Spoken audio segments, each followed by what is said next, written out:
Hi, I'm Rachel Coleman, infant and child sleep coach, and I'm here today with part 2 of the 10 biggest mistakes that are ruining your child's sleep. Welcome to part 2 of last week's video. So last week we looked at 5 mistakes that were centered around your child's sleep in itself. This week we're going to look at 5 mistakes that parents make that have to do with sleep training in particular. A lot of parents that I talk to say that they've tried so many different sleep training methods and nothing has worked. They come to me as their last resort, feeling hopeless about their child's sleep and doubtful that any change can happen. Here are some of the most common mistakes that parents make when attempting to sleep train their little one. Number 6, the sleep training method doesn't suit your parenting style or your child's temperament. Have you ever bought a pair of shoes that didn't quite fit properly, maybe out of peer pressure, only to find that a few days later your feet are sore and blistered, and those shoes end up at the back of your closet? I always regret those split-second decisions, wishing that I had waited for the right pair of shoes that fit me and my style. The same goes for sleep training. There are so many different methods out there, and it's important that you pick a style that fits you, your parenting style, and your little one's temperament. Research shows that sleep training methods are much more effective and actually work faster if the parents can really stand behind what they're doing. That's why I don't have a one-size-fits-all approach to my sleep coaching, because I believe it's so important to get the parents on board and to figure out what works for you and for your child. Number 7, the timing is wrong. You may want a quick fix for your child's sleep, and I get it. You're sleep deprived, you need things to change. I've been there, done that.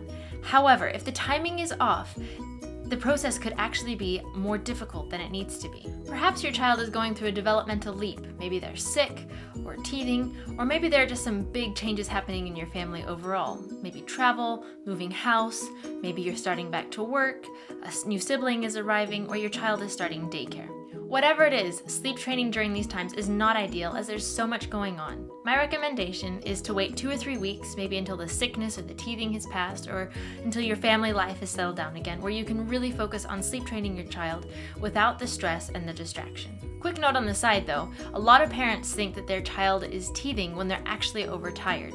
So if your child is waking frequently during the night for months or weeks, it's usually not teething. The teething usually affects the sleep only for a couple of days. Number 8, you give up too fast. Some parents that I talk to tell me all of the things that they've tried without success, but when I ask them how long they tried implementing those strategies, they usually say 2 to 3 days, and that's just not long enough to see real change. Psychologists actually say that it takes 21 days to forget an old pattern of behavior and even longer to develop a new one. A lot of people give up on the 3rd or 4th day because they think this is getting too hard, it's not working. And often, if you actually push through those couple of difficult days there, you actually start to see progress happening. Number 9, you try everything but nothing consistently. In addition to giving up altogether, a lot of parents start switching up the method that they're using after the 3rd or 4th day when things get difficult, and so you're not being completely consistent. Psychologists call this chopping and changing between methods intermittent reinforcement, and basically it just makes things super difficult for your child to know what behavior you actually want them to change. This inevitably leads to more tears, which is exactly the thing that we're trying to keep to a minimum. So if you're going to start implementing a sleep training method, my recommendation is, of course, to first of all look at all the different factors and optimize those, and then to stay consistent for at least 7 to 10 days. Number 10, last but not least, waiting too long to work on your child's sleep. In general, the longer you wait, the more entrained certain habits and behaviors become. A lot of people say, oh, we'll wait and the sleep will get better by itself.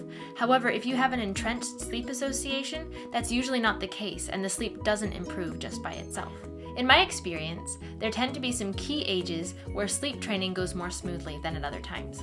For example, weaning off the dummy between 3 to 6 months of age tends to go relatively easily, and sometimes can be even tear-free. However, taking the dummy off an 18-month-old is an entirely different story. I encourage the parents that I talk with to take an observant stance with their child and to notice when their child needs more independence or when their child's sleep begins to regress. If we can make the most of those moments and work with our child as they develop, sleep training is much more likely to be a success. I hope you found this video helpful and that you know where you can optimize sleep training to make it a success for your child. If you still feel a little bit stuck, I'd love to chat with you on a free 15-minute phone call which you can book on my website. Or come and join us in the Sweet Baby Dreams Mom community.